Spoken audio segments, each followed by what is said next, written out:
Hoy es 7 de mayo de 2024. Es martes, hablamos de inteligencia artificial.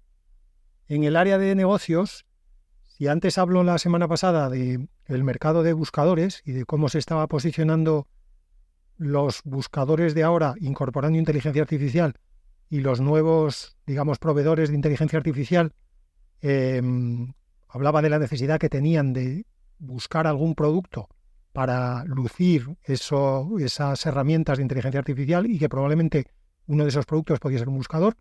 Bueno, pues esta semana justamente han empezado los rumores cada vez más fuertes de que OpenAI va a celebrar un evento el 9 de mayo en el que todo el mundo apuesta a que presentarán un buscador. De hecho, ya le han dado un lavado de cara a la página principal de OpenAI, si vais a ella, openai.com, y veréis que sinceramente parece la página principal de Google, pero bueno, de cualquier buscador. Una barra en el centro, una página muy limpia y para que puedas escribir ahí tus consultas, tus preguntas, lo que quieras.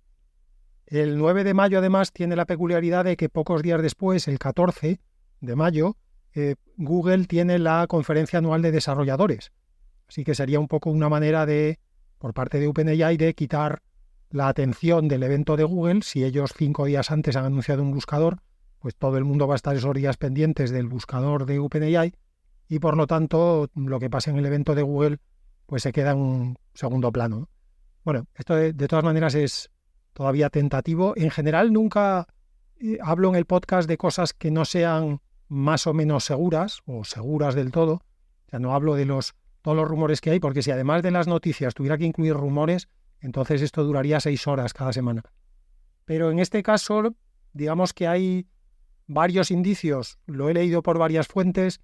Bueno, no sé, al final igual queda en nada, pero como digo, a medida que iba pasando la semana, el rumor se iba haciendo cada vez más fuerte. El evento debería ser pasado mañana. También es verdad que es sospechoso que estemos a día 7 y aún no lo hayan anunciado formalmente, así que veremos qué pasa. En cualquier caso, el rumor venía, no era una noticia en sí mismo, venía al hilo de la reflexión que está viendo, que yo hacía la semana pasada, pero que ha hecho más gente y que se sigue comentando, de la necesidad probablemente de OpenAI y de otros de entrar en el mercado de buscadores para intentar sacarle una vertiente comercial a la a la pura herramienta de inteligencia artificial. Segunda noticia de negocios, Samsung ha presentado los resultados del primer cuarto de 2024 y ha presentado un beneficio 9 veces mayor, en concreto un 930% superior al mismo periodo del año anterior. Y el salto en beneficio ha venido básicamente por la demanda en chips de memoria y en chips para servidores, todo de inteligencia artificial. Samsung es uno de los grandes fabricantes en general de semiconductores y de chips del mundo, junto con TSMC y con Intel y ahora con Nvidia, pero realmente esto trae, más argumentos a la teoría de que estamos en una burbuja de inteligencia artificial. Yo no quiero decir, creo que ya lo comenté en algún episodio, no creo que no haya nada, o sea, que esta burbuja se deshaga y no quede nada, pero creo que claramente la burbuja está mucho más inflada de lo que es la realidad. No es normal que una compañía multiplique por 9 sus beneficios de un año a otro. Yo creo que esto está un poquito fuera de sitio. Tercera noticia, Google está liderando un movimiento de lobbying en Estados Unidos para intentar que se cambien las políticas de inmigración y se permita que entren en el país más trabajadores especializados en inteligencia artificial, porque básicamente el problema que tienen en Estados Unidos es que hay más demanda de gente que conozca y trabaje en inteligencia artificial que oferta. En Europa probablemente tengamos el problema contrario, y en España ya ni te cuento. En general, ahora mismo el mapa de la inteligencia artificial está completamente sesgado hacia Estados Unidos, en segundo lugar hacia China. Leí una noticia hace poco en la que más del 90% de las patentes de inteligencia artificial que se registran en Estados Unidos y en China. De hecho, muchas más en China. Creo que era cerca del 60% en China, como el 30 y tantos % en Estados Unidos, y en el resto del mundo el otro escaso 10%, y en concreto en Europa un 3%. Y dentro de Europa, España, pues debe ser como, no sé, una 20ª parte siendo optimistas. Siguiente noticia es que una consultora que se llama Canalys ha predicho que en 2027 el 60% de los peces que se vendan llevarán incorporadas tecnologías de hardware, me refiero, chips, enfocados al uso de inteligencia artificial en local, en ejecución local, sin necesidad de servidores, ni de nubes, ni de estas cosas. El término general que se está acuñando para este tipo de chips es NPUs, Neural Processing Units, a diferencia de las CPUs, que son Central Processing Units, y de las GPUs, que es Graphic Processing Units. El 60% de ese 60% será para empresas y el 40% restante, en principio, para consumidores. JP Morgan ha desarrollado una herramienta basada en LLMs, en concreto en ChatGPT-4, para crear cestas de inversión temáticas. Y por lo que contaban los de JP Morgan, yo de inversión sé lo justito, pero me fío de que JP Morgan sepa algo más que yo, y decían que las cestas que generaba esta herramienta, insisto, desarrollada a partir de ChatGPT-4, proponía inversiones que citó textualmente un tal Rui Fernández de JP Morgan. Decía este Rui Fernández que la herramienta genera cestas que van más allá de las opciones tradicionales o de las opciones más conocidas. No sé si la van a usar con clientes reales o si de momento queda como un puro ejercicio de investigación. Un ejercicio muy interesante que he visto esta semana es el de Airbnb, que ha empezado a utilizar no directamente LLMs, sino una de las herramientas que hay en los LLMs, que son las bases de datos vectoriales. Alguna vez ya he hablado de ellas. Las bases de datos vectoriales, hasta que se empezaron a utilizar en los LLMs, era un tipo de bases de datos muy marginales, muy de nicho, muy especializadas. Había muy poquitas, con muy poquitas empresas que se dedicaban a eso. A raíz del boom de los LLMs ha habido también un boom en el desarrollo de bases de datos vectoriales, y Airbnb ha utilizado una base de datos vectorial para, repito, una cosita muy curiosa, que es analizar el famoso sentimiento hacia la marca. Sabéis que las empresas están obsesionadas por saber qué se dice en las redes sociales de ellas. Me parece bien que quieran saber qué se dice de ellas, pero la obsesión que hay me parece un poquito exagerada, porque las redes sociales no son ni mucho menos una representación estadística ni proporcional de la sociedad o de la base de consumidores de una empresa que tenga una base de consumidores generalista. Pero bueno, ya que quieren saberlo, una base de datos vectorial es una herramienta muy adecuada, porque las bases de datos vectoriales guardan la información por proximidad. En lugar de crear tablas, como hacen las bases de datos convencionales, las SQLs, las bases de datos relacionales de toda la vida, o incluso las bases de datos no relacionales, las MongoDBs y todas estas, guardan la información como una lista de filas, una lista de columnas, una lista de documentos, pero es una lista donde todos los documentos, por decirlo así, tienen la misma posición relativa con respecto a los demás. En las bases de datos vectoriales, justamente lo que hacemos es posicionar a los documentos, posicionar la información por la relación de, digamos, las ponemos más cerca o más lejos por la relación de afinidad que tengan con el resto de documentos y de información que hay en la base de datos. Entonces, ¿qué ha hecho Airbnb? Pues Airbnb ha alimentado una base de datos vectorial con todos los comentarios que ellos habían sacado de redes sociales, comentarios en los que estaba incluida su marca.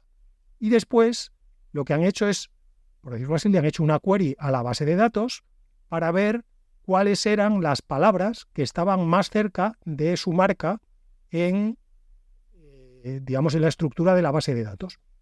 Dicho de una manera así muy simple, dime si Airbnb está más cerca de, no sé, fiable que de estafa. Dime si está más cerca de simpática que de antipática. Dime si está más cerca de, no sé, prestigio que de garrafón.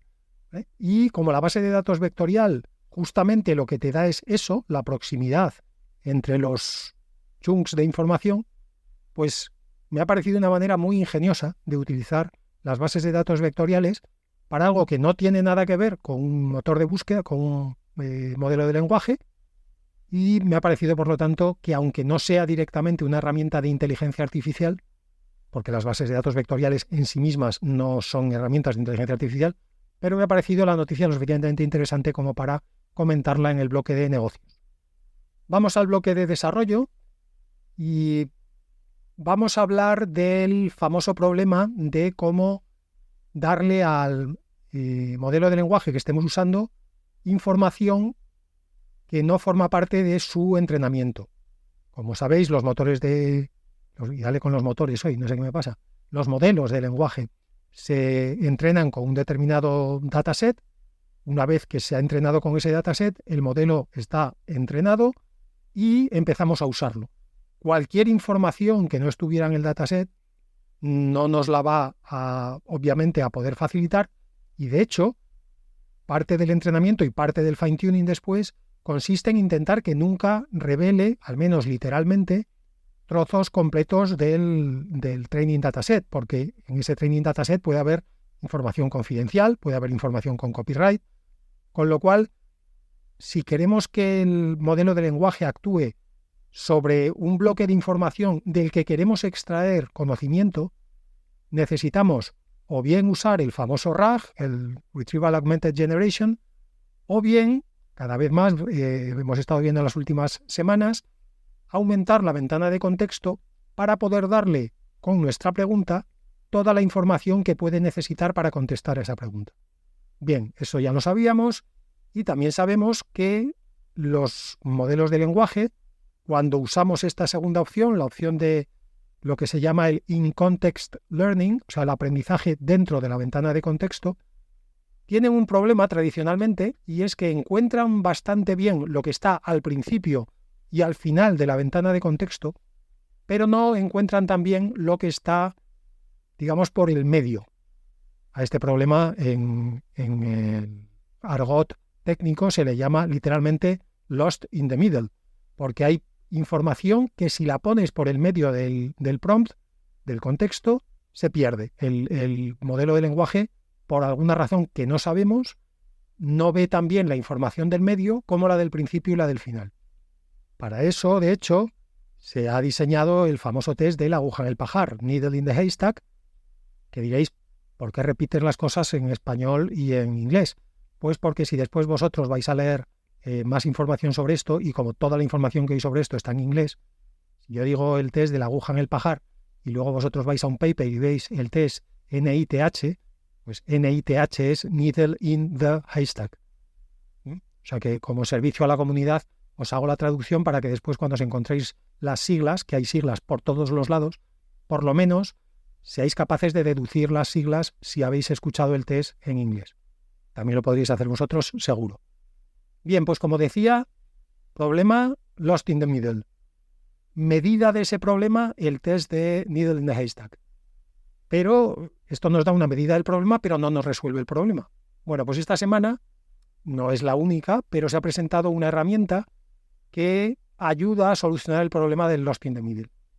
El paper donde se ha presentado esta herramienta es de Microsoft, y lo que han hecho es presentar un nuevo modelo de entrenamiento al que han llamado IN2. IN2 es escrito IN2. Y le llaman así porque es una abreviatura de Information Intensive. Entonces, in dos veces, in al cuadrado, IN2. Lo que hacen en este nuevo sistema de entrenamiento es crean un training dataset sintético, cogiendo trozos de datasets y pegándolos, es decir, haciendo contextos muy grandes.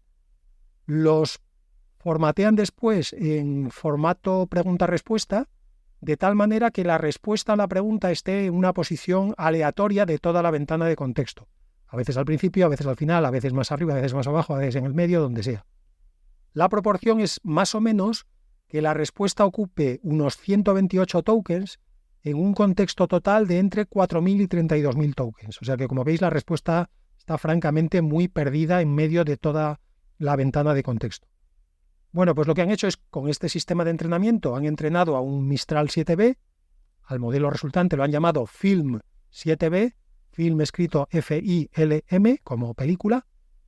Film viene de jugar con las palabras fill in the middle, coges las tres primeras de fill y la primera M de middle, Y los resultados son que mejoran sustancialmente el rendimiento, es decir, dejan de perder tanta información en el medio en los prompts largos y además no rinden peor en prompts más cortos, que era el riesgo que podía haber porque, como os he contado, el entrenamiento consiste en utilizar prompts mucho más grandes de lo normal, justamente pegando prompts de los que se utilizan habitualmente y que son más cortos. Bueno, pues el resultado, como digo, muy bueno, mejora el rendimiento en el needle in the haystack en contextos largos y no penaliza en los contextos, en los prompts más cortos. Así que supongo que iremos viendo poco a poco que esta técnica de entrenamiento se va popularizando, por decirlo así, en todos los modelos de lenguaje que se vayan entrenando de ahora en adelante. Segunda noticia de desarrollo, la Universidad de Berkeley junto con DeepMind, bueno, con Google, que es DeepMind, misma cosa, han presentado una tecnología que se llama Stylus. Y lo que hace es, y dejo aquí unos puntos suspensivos porque voy un pasito para atrás, recordáis que alguna vez os he hablado del famoso LoRA, Low Rank Adaptation, que es una técnica de fine-tuning de un modelo de lenguaje. Es decir, una vez que ya tienes el modelo de lenguaje y lo quieres especializar, bien sea en una tarea, por ejemplo, para que haga chats o para que cuente cuentos infantiles o para que, no sé, escriba como Shakespeare, o bien lo quieres especializar en un dominio de conocimiento para que sepa mucho derecho o mucha medicina o mucha ingeniería o mucho manga japonés de la década de los 90. Bueno, pues eso lo haces con el fine-tuning. Alimentas al sistema con datos específicos de esa tarea o de ese dominio de conocimiento. LoRA lo que hace es que esa tarea de fine-tuning requiera mucha menos capacidad de computación y que por lo tanto sea también mucho más rápido, porque lo que utiliza, esto ya lo he contado alguna vez, son matrices de bajo rango, como ya lo he contado alguna vez, no lo vuelvo a contar, pero precisamente como LoRA ha permitido que el fine-tuning sea más accesible, se ha generado una gran cantidad de loras para, dicho así, parecen la mujer del loro, me acabo de dar cuenta. Bueno, vamos a llevar la gracia como podamos. Se han ido generando un montón de loras para cada modelo de lenguaje, incluso para modelos no de lenguaje, sino para modelos visuales de generación de imágenes, etc. Es decir, al requerir menos capacidad de computación, ha habido mucha más gente que ha hecho fine-tunings con LoRa para tareas o para dominios específicos. Bueno, pues ahora retomo la noticia. Este Stylus que han presentado Berkeley y DeepMind es una herramienta que lo que hace es que tú le puedas pedir a un modelo de lenguaje una especialización concreta y Stylus lo que hace es, de todos los loras que hay para ese modelo de lenguaje, selecciona el o los más adecuados y hace el fine-tuning por ti a partir de loras que ya están hechos a su vez por otra gente que hizo ese LoRa específicamente para una tarea.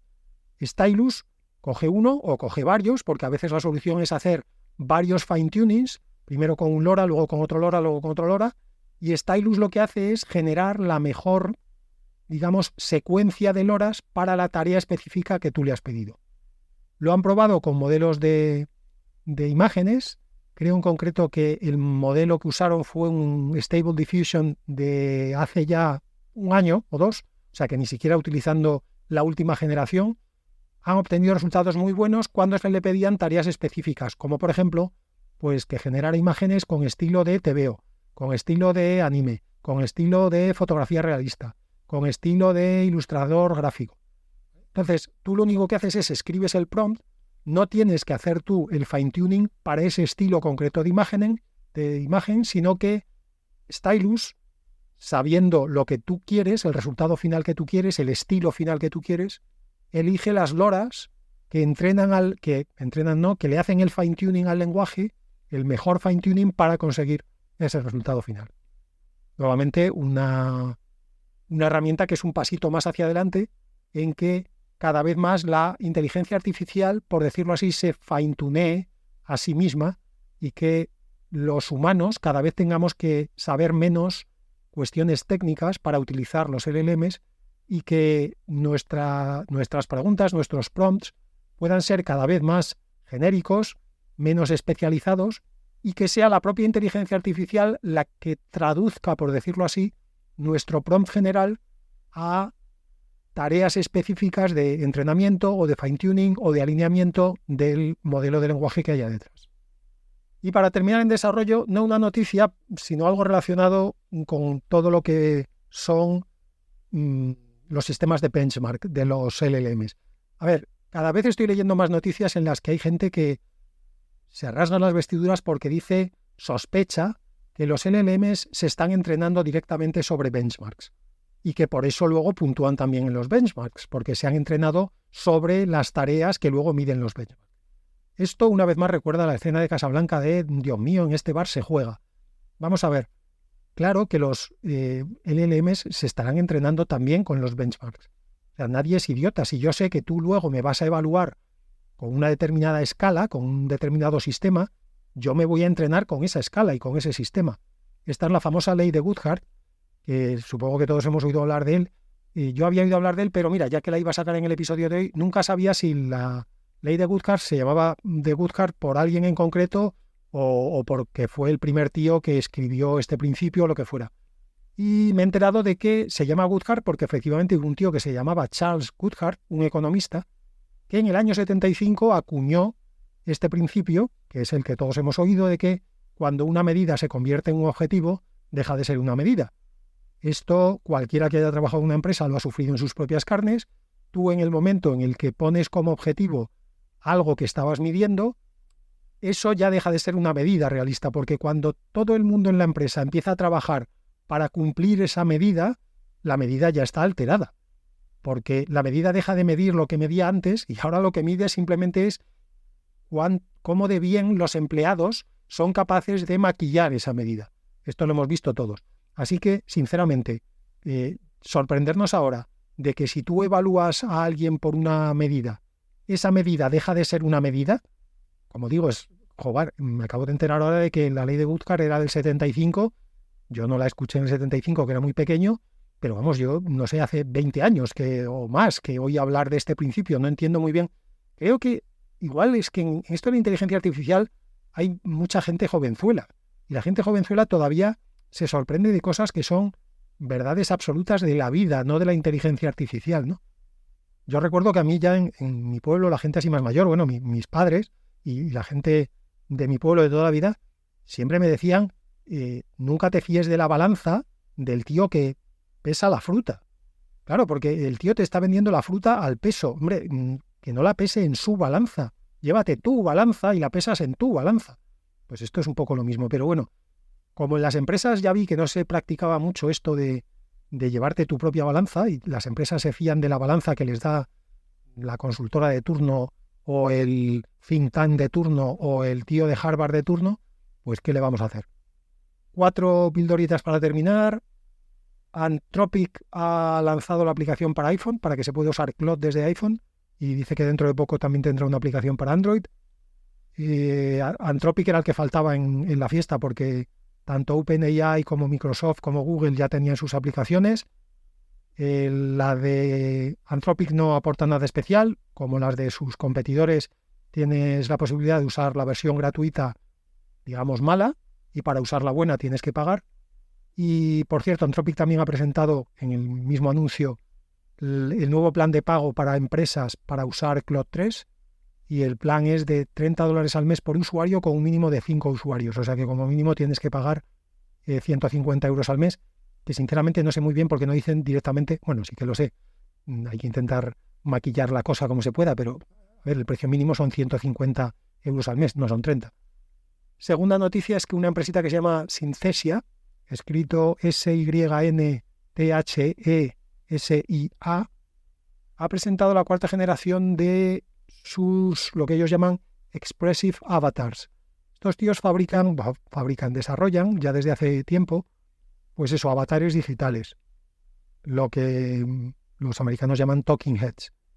Y la idea es que tú escribes un texto y ellos te crean un avatar que lee ese texto. Si tú, pues por lo que sea, no quieres salir en una imagen, no quieres hacer un vídeo, no te quieres tomar la molestia de grabarte, producirlo tal y cual, o si quieres crear el típico personaje neutro, pues por ejemplo para hacer los comunicados dentro de una empresa o los comunicados a clientes o lo que quieras.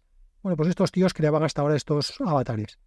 Esta cuarta generación, es realmente muy realista. Tan realista que ellos han empezado a cambiar el nombre de Expressive Avatar por Digital Actors. Y realmente yo creo que el nombre esta vez está muy bien puesto, a diferencia de los de Anthropic, que antes que mentían con el precio. Estos no están exagerando con lo que dicen, porque realmente la sensación es que tú escribes un texto y ellos te generan un vídeo con un actor, no solamente leyendo, sino interpretando ese texto, cambiando las expresiones de la cara, moviendo las manos, cambiando la entonación del lenguaje en función de lo que hay en el texto. Es realmente muy realista. Os dejo un link del vídeo de demostración en las notas y merece la pena echarle un vistazo. Tercera pildorita es que Microsoft ha anunciado que van a colaborar con Sanctuary, los tíos que hacen los robots que hasta la última vez que yo oí siguen utilizando motores hidráulicos, y a día de hoy yo creo que es la única de las grandes que utiliza motores hidráulicos. Su robot, digamos, flagship se llama Phoenix. Y bueno, pues supongo que buenas noticias para Sanctuary, porque Microsoft tiene, como dicen los mexicanos, lana gruesa, así que supongo que les entra una bonita inyección de dinero y, seamos sinceros, también de recursos de software. Por muy buenos que sean los desarrolladores de Sanctuary, Microsoft le planta allí de un día para otro 1000 tíos que desarrollan 10 veces más rápido, aunque solo sea por la cantidad de gente. Y para terminar, las pildoritas y el capítulo de hoy, un paper muy curioso. Usaron en este paper un LLM para que predijera el precio que tenía que poner una empresa a su producto en función de las condiciones de mercado. Como hemos dicho muchas veces, los LLM son Next Token Predictors, con lo cual aquí se trataba de que el token fuera el precio, es decir, que hiciera una predicción del next price que la empresa debería poner para competir mejor en función de cómo iban cambiando las condiciones del mercado que se le iban dando al LLM.